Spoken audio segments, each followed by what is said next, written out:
October 2025 క్రికెట్లో చూస్తే చాలా షాకింగ్ అండ్ స్పెషల్ థింగ్స్ జరిగినాయి. షాకింగ్ ఏందని చెప్పేసి అంటే ఈ మంత్ కంబ్యాక్ ఇచ్చిన నెంబర్ 3, నెంబర్ 4 బ్యాట్స్మెన్స్ అందరు డక్అవుట్ అయ్యారు. అందులో first Virat Kohli and next Kane Williamson, దాని తర్వాత బాబర్ ఆజమ్ అండ్ వీళ్ళే అనుకుంటే బ్రెండన్ టెల్లర్ అని చెప్పేసి తను జింబాబ్వేలో రినౌన్ ప్లేయర్ స్పాట్ ఫిక్సింగ్ లో 2.5 years బ్యాన్ అయ్యి మొన్ననే మళ్ళీ కంబ్యాక్ ఇచ్చింది T20 క్రికెట్ లో. ఫస్ట్ బాల్ డక్అవుట్ అయ్యిండు. సో ఈ మంత్ ని ఒక మంత్ ఆఫ్ డక్స్ అని చెప్పొచ్చు.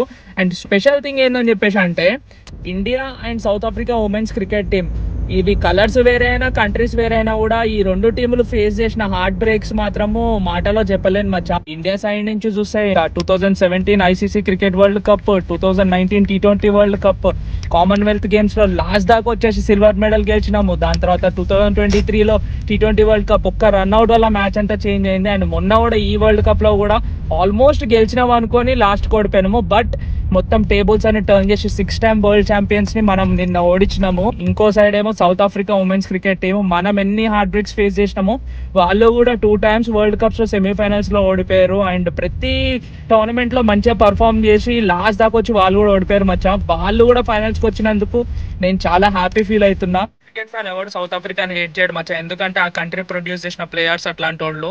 కానీ అన్లక్కీ ఏందని చెప్పేసి అంటే వాళ్ళు ఎప్పుడు ఐసీసీ టోర్నమెంట్స్ గెలవలేదు. 2025 కొంచెం వాళ్ళకు చేంజ్ తీసుకొచ్చింది. టెస్ట్ ఛాంపియన్షిప్ ఫైనల్స్ గెలిచారు ఫస్ట్ టైం వాళ్ళు. మరి ఉమెన్స్ కూడా ఫస్ట్ ఐసీసీ ట్రోఫీ గెలుస్తారా లేదా మన ఇండియా వాళ్ళకి గట్టిగా ఫైట్ బ్యాక్ ఇచ్చి మనోళ్ళు లేపుతారా? మీరేమనుకుంటారో నాకు కింద కమెంట్ చేసి చెప్పండి. ఓకేనా? బాయ్ మచ్చా.